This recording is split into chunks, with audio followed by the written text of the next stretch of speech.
chào mừng quý vị đang cùng đến với chương trình Người kết nối. Chà, không biết là quý vị có theo dõi số tập phát sóng lần trước của chúng tôi hay không? Nhưng mà chắc chắn là nhiều người của chúng ta rất là cảm động về câu chuyện của cô nàng Lê Bella, một cô gái đã lên thành phố để theo đuổi ước mơ của mình với công việc diễn viên. Và trước khi gặp gỡ tiếp tục nhân vật Lê Bella, chúng tôi xin được giới thiệu đến quý vị ba bông hoa khoe sắc trong chương trình Người Kết Nối ngày hôm nay. Đầu tiên xin được giới thiệu diễn viên Hồng Trang. Quá hoa luôn. Tiếp theo chúng tôi xin giới thiệu đó là diễn viên Thi Trang. Xin chào quý vị. Và cô chị xin được giới thiệu MC Thanh Thảo. Xin chào quý vị khán giả của chương trình Người Kết Nối. Cảm ơn Nguyên Khang. Tuần trước thì hai người có đoán là nếu mà trong cái cuộc gặp gỡ thì chắc là bố đúng không? Bố là vào. ba đúng không? Bây giờ chúng ta sẽ cùng tiếp tục theo dõi câu chuyện của Lê Bella quý vị nhé.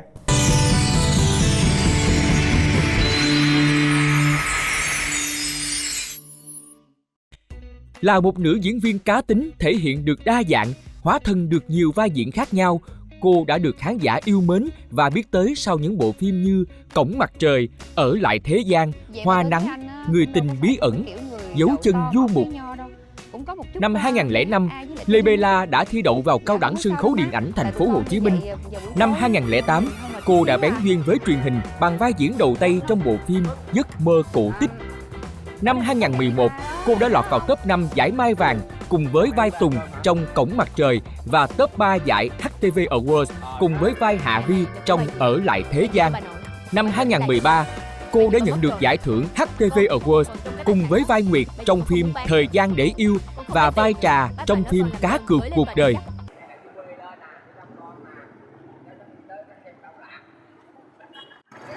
Chú ơi, dạ con chào chú. Dạ xin phép cho con hỏi phải chú là ba của diễn viên Lê Bella không? Phải. Dạ chú đi đường từ lúc mấy giờ hả chú? Lên xe lúc mấy giờ? Từ ở Buôn Mê là 7 giờ. 7 giờ xe mới chạy. 7 giờ. Tới đây 4 giờ. Tối á hả chú? 7 giờ tối. Em Lê Bella mình là làm diễn viên, chú có bao giờ chú xem em Lê Bella làm công việc diễn viên chưa? Chưa. Chưa bao giờ xem luôn hả? Xem phim. Xem phim em đóng thôi. Dạ.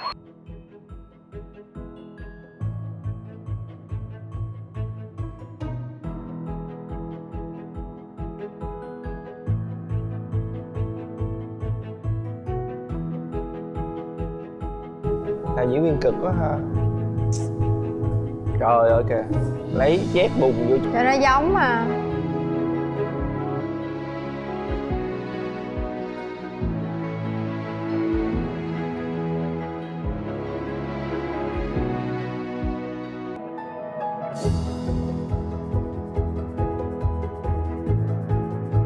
Chị có biết là nhà cũ của em là ở trên đồi không?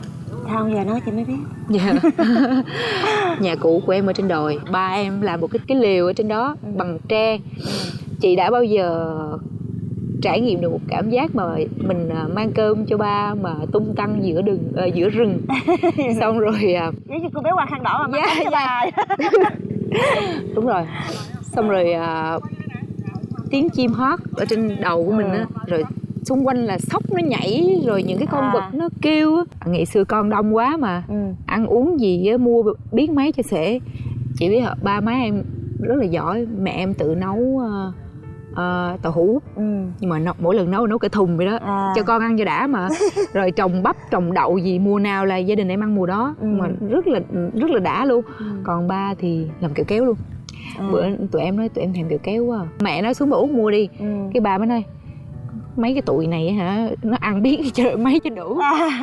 Má mi đi ra chợ mua mấy cái đường về đây. Trời ơi, chị biết cái cảnh mà chị bao giờ thấy làm kẹo kéo chưa? Chị thấy rồi là đó. Đập lên cây được kéo sụp đập vô tường, nó chạy mà rồi. Nguyên đám tụi em cứ lăn tăng nhảy nhót theo vậy đó. Đâu có tiền mua diều đâu chị. Hồi đó diều chắc cũng phải 10.000 con hay 15.000 con. Xé tập rồi dán làm nha. Y luôn á. Nhưng mà ba em đi chặt tre ở cuối làng, xong về ba em vót thì mỗi đứa ba chỉ xong đứa nào biết thì làm. Ba em rồi mấy đứa em rồi cứ cầm cụi làm. Xong rồi chạy từ đầu làng tới cuối làng thả diều á. Ba em mặc quần đùi lon to đó chạy. Ủa, ba chơi luôn hả? Ba chơi luôn. Mấy đứa con gái chạy theo như bà vịt trời vậy đó. Nói có lúc nào mà ba quánh đòn chưa? Quánh nhiều với chị. Ba em khó lắm. Với lại thực sự mà em không hiểu sao lại khi em thi vô trường sân khấu điện ảnh ba em lại không cấm. Nhưng mà lúc mà em học ở em học cấp 3 khi mà em đi biểu diễn thời trang tham gia này nọ thì ba cũng hơi khó chịu. Em thường là những cái đó là em giấu, em sẽ nói là em đi học thêm, còn em chỉ nói cho mẹ biết thôi. Còn hồi đó chị biết em mê cái gì không? Em mê học nhảy. Em mê học nhảy hip hop. Nhảy hip hop Với nhảy hiện đại chứ em không có thích khiêu vũ. Xong rồi em xin ba thì ba mới nói là ba không tiếc tiền nhưng mà ba không thích. Bởi vì là những cái ba coi ở nhà cũng hay có mở tụi em hay mở đĩa nhạc á, thì thấy những vũ đoàn người ta nhảy thì cái bài hát người ta nhảy thì người ta phải đó, đúng rồi nam rồi ôm ấp này nọ. Xong rồi ba nghĩ là nó không tốt. Cái xong ba cấm. Và chị biết không, trong đêm thanh vắng mà em chạy từ em xin ba em không cho, em dắt xe đạp vô. Em xin ba em cấm em đi. Ba em kêu má em ra khóa cổng lại. Trời ơi vậy luôn hả? Xong em khóc. Mà cái thời nông nổi của em á, em nóng tính ghê lắm. Một mình em chạy một lèo ra thẳng vào đồi luôn. Chị ngồi đó khóc. Khóc tức tưởi. Tự nói với bản thân mình tức quá mà đâu có biết, cứ nghĩ là ba không thương mình thì ba không chiều mình là ba không thương mình, kiểu vậy á chị. Xong bà khóc một hồi, bà nhìn xung quanh không thấy ai là bắt đầu bà mới sợ. Tại vì lúc đó 7-8 giờ rồi. Xong mà em lờ dò em đi về. Ba là một người không cho đi học nhảy, không thích. Ba có thể chở em đi học đàn, có thể chở hai chị em đi học organ từ lúc nhỏ nha chị. Mua cái organ mấy triệu mà cái thời đó là chị biết bao nhiêu tiền. Đúng rồi. Mà vậy đó mà cho chị em đi học, chở đưa đón trời mưa tầm tã cỡ nào cũng đưa hai chị em đi học organ vậy đó. Mà tới lúc xin đi học nhảy không cho. Mặc dù em biết thi vô trường sân khấu sẽ thi cái môn năng khiếu đó, nên em xin ba không cho. Cái mình giận rồi, để bụng đó, ghi bụng đó, mặt lầm lì thôi. Ba cũng lo cho mình thôi. Trời, đúng rồi. Bây giờ mình nghĩ xong tới khi em vô trường sân khấu em thi có cái phần thi năng khiếu, nhảy theo nhạc. Cái ba em mới em thi xong rồi nhưng mà mặt em không vui lắm. Cái ba em mới gọi điện bưu điện á, mẹ gọi về cho ba nói là tình hình vậy thi vậy, ngày hôm nay sao. Cái ba mới nói cho gặp em, ba hỏi thi sao, em kể vậy đó. Trời, tự nhiên tới đoạn đó em tức nghẹn lên tới đây chị. Trời, nước mắt em vỡ òa luôn. Em nói con nếu mà con thi rớt mà do vì cái phần nhảy con nhảy á, là con giận ba luôn, con giận ba suốt đời. Đâu nói ba. Chị hiểu không? Chị hiểu cái cảm giác của một đứa trẻ con mà nó giận điên cuồng kiểu vậy không? Cái xong ba nói làm gì mà ghê vậy, chắc không có đâu. Kiểu ba cũng mấy. Nhưng mà em biết là ba thương em, muốn giữ gìn cho mình, cho nên là ba mình mới được như vậy. Chứ nếu mà hồi đó ba mà cứ dễ dãi thì giờ mình cũng không được ngoan hiền gì đâu. Xong rồi sau này thì mới ngày nhận giấy báo rồi mới hết giận á. Đây là lần đầu tiên chú nhìn thấy em quay phim đúng không? Lần đầu tiên. Dạ, chú thấy làm sao? Có thấy công việc của em sao? Thì thấy công việc thì hồi nãy cũng có tâm sự là nếu như mà cho gặp là chắc chú hòa chú khóc. Thấy quá khổ. Khổ à? Thấy quá khổ. Vậy thì chú thấy cái công việc mà em quay phim này với cái công việc mà làm đồng làm rẫy ở nhà mình á, cái nào khó khăn hơn, cái nào khổ hơn? Cái này yêu nghề, chứ còn cái này thấy cũng khổ quá. Vậy nếu như mà biết cái công việc em nó cực khổ như vậy, theo chú có cản ngay từ đầu không? Cũng không cản gì, bởi vì sở thích của con mà. Cái niềm đam mê của nó mà. Chị muốn hỏi về em gái, là bây giờ em gái cũng là một diễn viên. Thì cái lúc đó là em vẽ đường cho Hu chạy hay là No, là tự không em hề luôn á. Em không hề luôn á. Tại vì chị biết sao, em vừa trải qua một cái giai đoạn gọi là phải uống thuốc an thần, mà bây giờ nó lại muốn vô cái con đường uống thuốc của em. Thì tưởng tượng đi. Thôi bây giờ em cứ học cái gì đó nó có một cái lương ổn định vậy. Nếu như mà năm nay em không được thì năm sau em thi cái trường khác. Không chịu chị. Thôi được rồi, hai kệ em đi. Xong rồi em mãi mê đi làm giấc mơ của Tích. Đâu có biết là ở nhà nó đã tự nộp đơn, rồi tự viết giấy, rồi tự đem qua trường nộp với chị. Hồi đó ở sát trường mà đâu biết gì đâu. Cái về nhà sắp tới ngày đi thi, chị cũng lo lắng cái phần tiểu phẩm. Chị ôn văn rồi kịch liệt lắm. Em thấy sách vở tràn lan mà em giận em không muốn nói. Nhưng mà thấy tội Dập luôn. Mãi tới một thời gian sau về báo kết quả. Hai không bao giờ tin được đâu, em đã đậu rồi. giờ đậu thì phải lo chứ biết làm sao. Thì mình mừng đó nhưng mà mình cũng lo đó. Theo chị á, là chị thường thấy là con gái á, rất là ảnh hưởng về cái hình tượng của người ba của mình. Dạ. Thì ví dụ thì ở bên người ông xã của em á, em có thấy cái tính cách nào giống như ba của em không? Dạ ngày trước á thì em không để ý lắm. Chị nghĩ là Trời ơi, ông thập thọ thấy thương không? trái tim mình nó rung rinh. Thì mình chịu nó thôi. Mình chịu cái trái tim của mình thôi. Chứ còn về sau này á, khi mà chồng em làm rể trong gia đình rồi, trời ơi ông giống ba em kinh khủng. Vậy hả? Bây giờ đi đâu ai cũng nói hết trơn á chị, giống y luôn. Về cái gì? Tính cách, con người.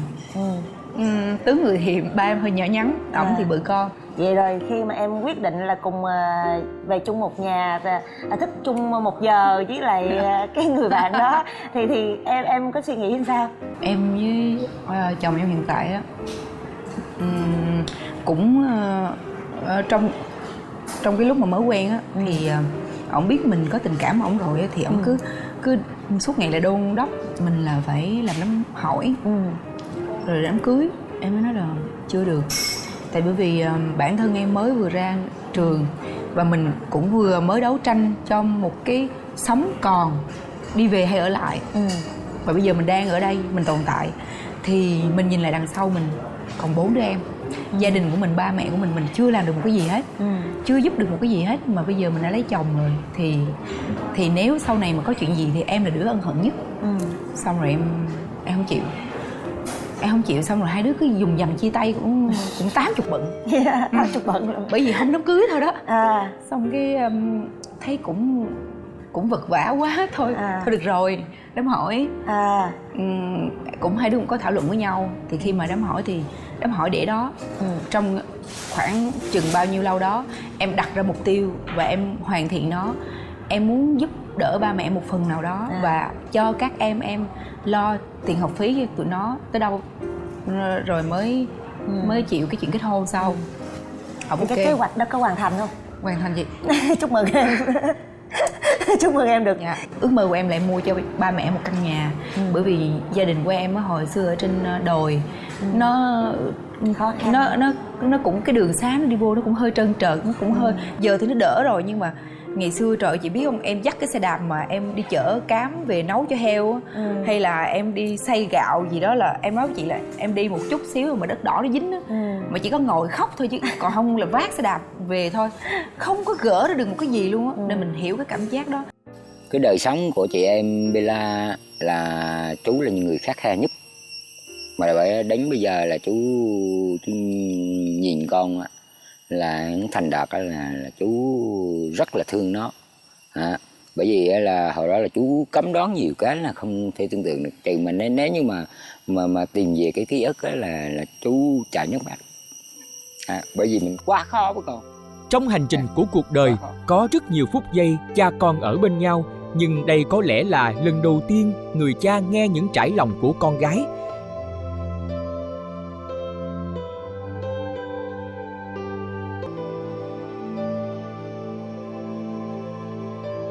Cảm xúc dâng trào không thể kìm nén được, ông chỉ muốn chạy đến con của mình. Ekip chương trình đã cố giữ chú lại để cho những dòng tâm sự của diễn viên Lê Bella được trọn vẹn. Thế hồi nãy giờ em thấy gì ba mẹ nói với em á, thì nếu như em có điều gì muốn nói với ba á, em có muốn nói với ba cái gì?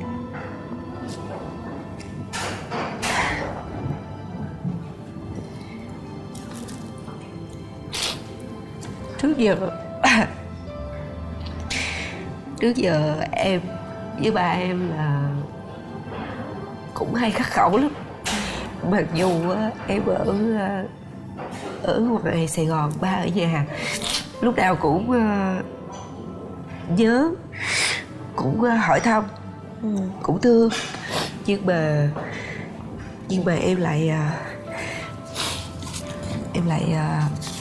mỗi lần về nhà là nói câu trước câu sau là thế nào là hai ba con cũng bắt đầu hơi lớn tiếng. Bao nhiêu tháng ăn học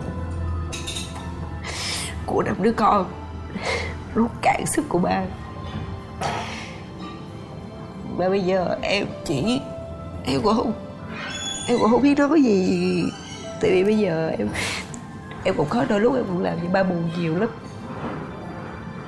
Giờ em chỉ muốn thời gian thì mình sẽ không có lấy lại được.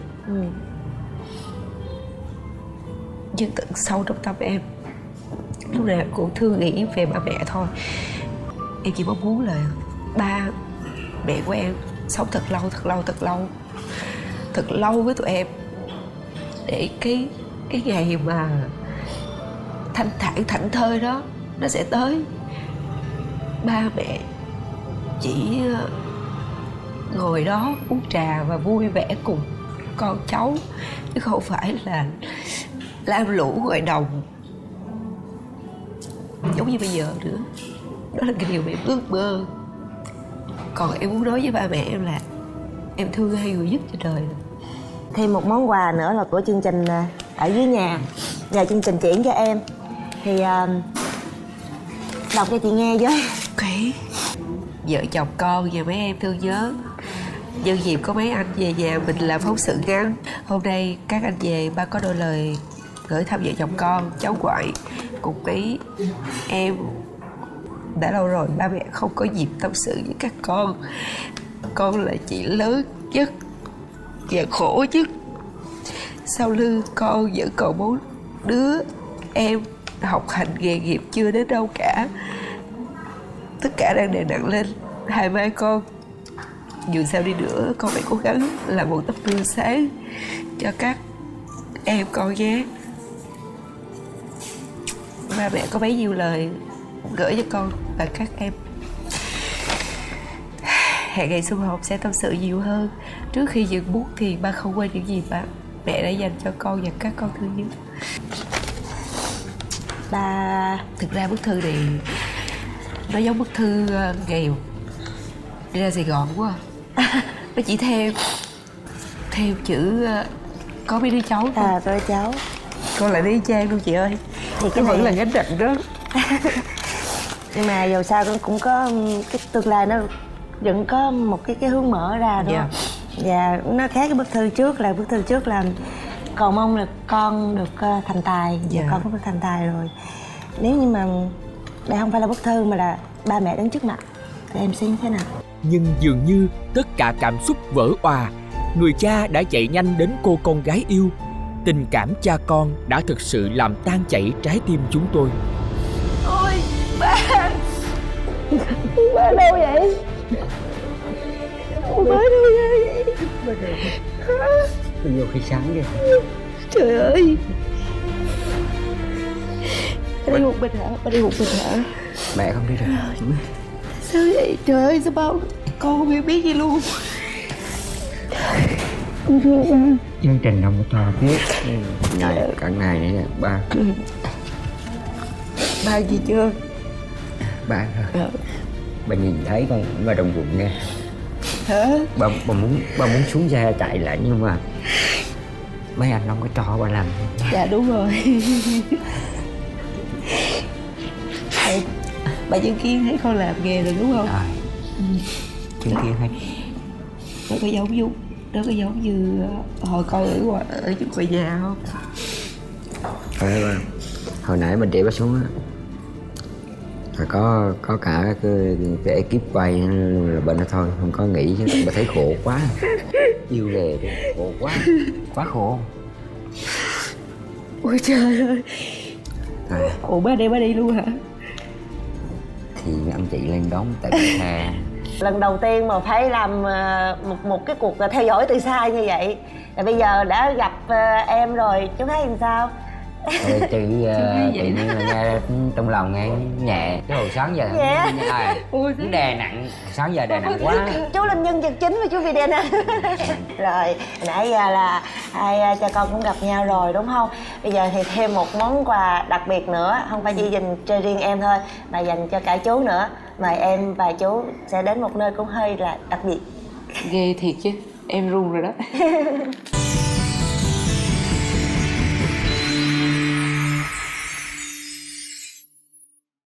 Dạ thưa quý vị, 3 bông hoa của chúng em đã rơi nước mắt Thật ra thì cái xúc động nhất mà Nguyên Khang thấy đó là ông bố cứ cồn cào muốn gặp con mà chương trình chưa cho phép, và sau đó thì cuối cùng đã xông cửa bay vô đài luôn. Thì cái đoạn đó nó dễ thương và nó cũng rất là xúc động. Thùy Trang chỉ vỡ òa và bắt đầu khóc từ khi chú lên thành phố. Rồi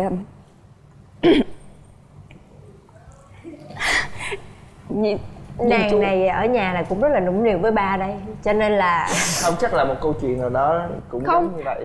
ba Trang thì cũng có vóc người giống như chú, cũng nhỏ nhắn, cũng da ngăm ngăm, và có đôi lần mà nói là tao không biết là mày quay phim như thế nào, hôm nào cho ba xem thử với, nhưng mà những chỗ Trang quay thì là xa. Thì Trang nghĩ là nếu như mà ba mình mà có một dịp nào đó mà xem như vậy á thì chắc ba cũng giống như chú, Chắc sẽ rất xúc động. Chỉ có một điều là Nguyên Khang thấy là thật ra thì bác có nói một câu là thấy quay phim vất vả quá, nhưng mà so với công việc làm đồng thì Nguyên Khang nghĩ là vất vả hơn. Không, làm thật ra đồng giăng nắng giăng mưa, trong khi cô này thì đúng là có quay phim vất vả thiệt, nhưng mà nó không đến nỗi như mức làm đồng. Nhưng mà ý của chú ở đây á, có nghĩa là đối với một người nông dân, người ta đi ra người ta làm đồng giống như cái chuyện ăn cơm bữa vậy đó. Nó vất vả, nó đổ mồ hôi đó, nhưng mà nó thường riết rồi trở thành một cái thói quen, gần như là cái chuyện tập thể dục mỗi ngày. Còn cái chuyện mà ví dụ như một cô gái mà em nghĩ sau này em có con gái em sẽ thấy, mình nhìn thấy con mình nha, lội xuống ruộng lấy sình tha lên chân xong rồi đứng giữa nắng nói cả mấy tiếng đồng hồ không được thì cắt quay lại, thì tự nhiên chú có cảm giác là cái này nó vất vả quá, nó khó quá hơn cả cái chuyện làm đồng. Còn nhân đây thì Khang cũng muốn hỏi những người đẹp là mọi người nghĩ xem là không biết là Hồng Trang những món quà thứ hai mà dành tặng cho hai cha con đó là gì? Theo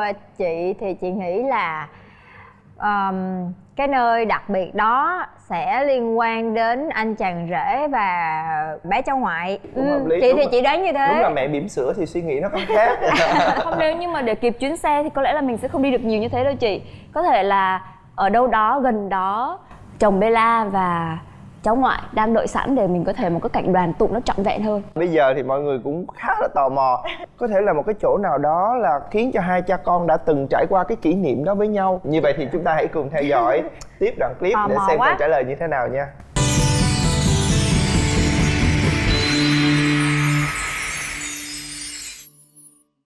Ba, đây là cái con đường sách, rất là nhiều sách.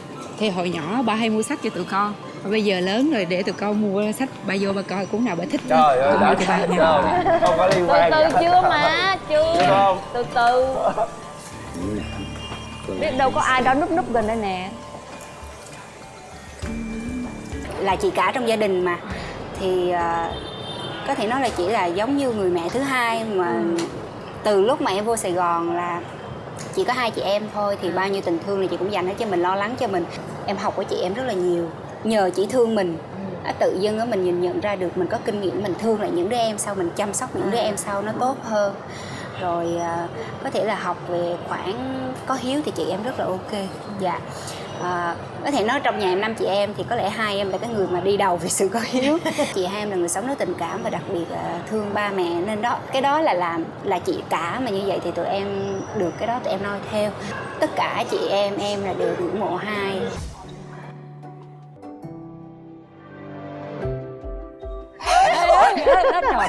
Hết rồi.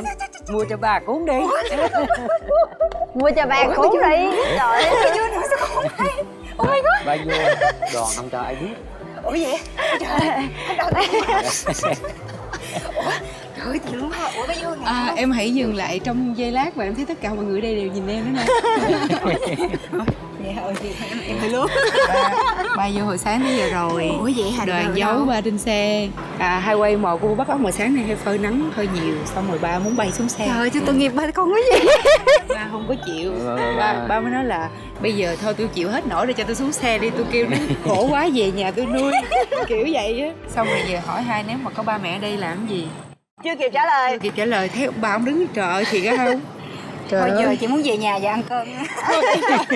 Thôi giờ vậy đi. Gặp nhau nói chung là hai ba cũng bùi ngùi rồi. Gặp em thì tâm lý nó hơi ngược chút. Nhưng mà không sao. Em bị dội. Thật ra em đang ở con đường thì nó cũng rất là hay á. Thì ngày xưa đến giờ hay nhớ là mỗi lần mà đi Sài Gòn, ba thì là một người rất là lúc nào cũng đi về toàn là tập truyện tranh rồi đĩa nhạc cho trẻ mình. Em nghĩ là con đường em tới với nghệ thuật là chắc là nhờ ba mẹ. Tại vì hồi đó là ba mẹ hay mua truyện đĩa ca nhạc. Hồi đó thì em nhỏ nhỏ nhà nhiều khi ăn không có ăn, chứ đĩa ca nhạc là Xuân Mai, Út Cưng gì là một là ba em mua hết. Dạ tối nào vậy là bây giờ nhảy nhót. Mình đứng đây mình chụp tấm hình kỷ niệm đi. Rồi 2, 3. Rồi hôm nay là bây giờ là chú đã gặp hai cô con gái rượu của mình rồi đúng không? Và các em cũng đang ở trên Sài Gòn này. Dạ. Và bây giờ thì chương trình sẽ không làm mất thời gian của gia đình nữa. Xin phép là trả lại không gian riêng cho cha và các đứa con rất là ngoan, rất là xinh xắn và tài năng của mình. Dạ. Một lần nữa thì Hồng Trang cùng gia đình của em Lê Bella, em Gina xin cảm ơn tất cả quý vị khán giả đã cùng theo dõi chương trình.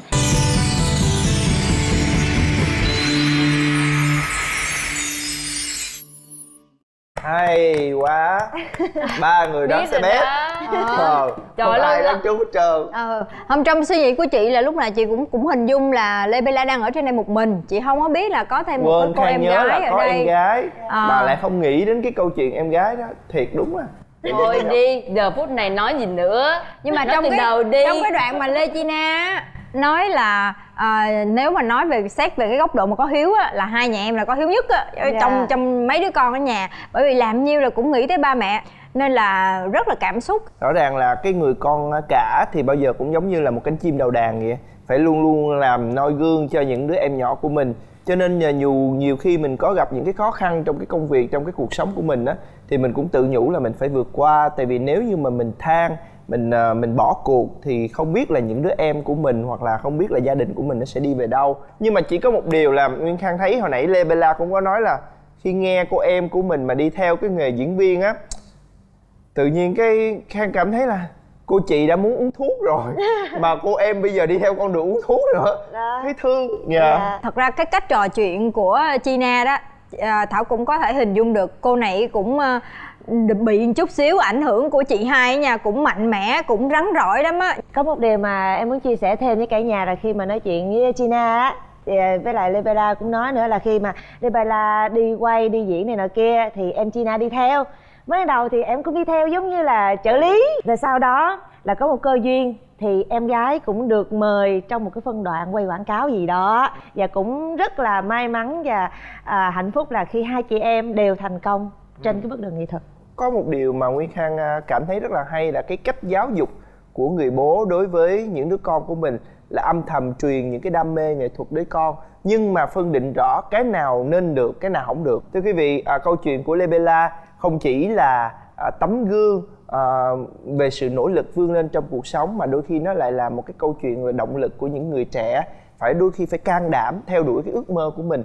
Thưa quý vị, đến đây thì thời lượng phát sóng của chương trình của chúng tôi Người Kết Nối cũng đã hết rồi. Nếu quý vị có những câu chuyện nào hay muốn chia sẻ cho chúng tôi về những nhân vật thì xin đừng ngần ngại gửi theo địa chỉ email nguikết-nối@mcv.com.vn, hoặc quý vị có thể click like trên trang fanpage Người Kết Nối để cập nhật những thông tin của chúng tôi nha. Hoặc quý vị có thể có một cách nhanh hơn để liên hệ với chúng tôi, đó là liên hệ qua đường dây nóng 0919 435 550. Và chúng ta cũng có thể bật trên kênh YouTube qua đường link là MCV Media và nhấn subscribe nha. Và quý vị cũng đừng quên khung giờ quen thuộc của chương trình vào lúc 22h45 thứ Tư hàng tuần trên kênh HTV7. Đến đây thì Nguyên Khang cùng với lại ba bông hoa của chương trình Người Kết Nối xin nói lời chào tạm biệt quý vị. Xin cảm ơn quý vị đã theo dõi. Cảm ơn Hồng Trang, Thùy Trang và Thanh Thảo. Xin kính chào và hẹn gặp lại.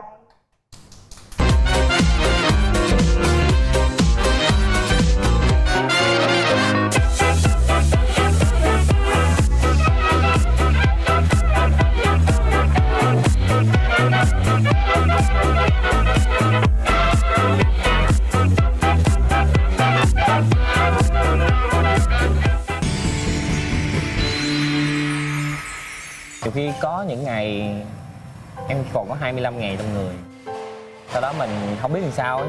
Chỉ biết là đi kiếm việc làm. Có nghĩa bây giờ cuộc sống của em là ví dụ ai kêu show thì mới có tiền vài triệu. Đó bác cũng không có làm này thì bác đi mua dây chai. Sau làm dây chai rồi cái bán thuốc lá, cái nhảy qua bán đồ nhậu, rồi bán nước sâm.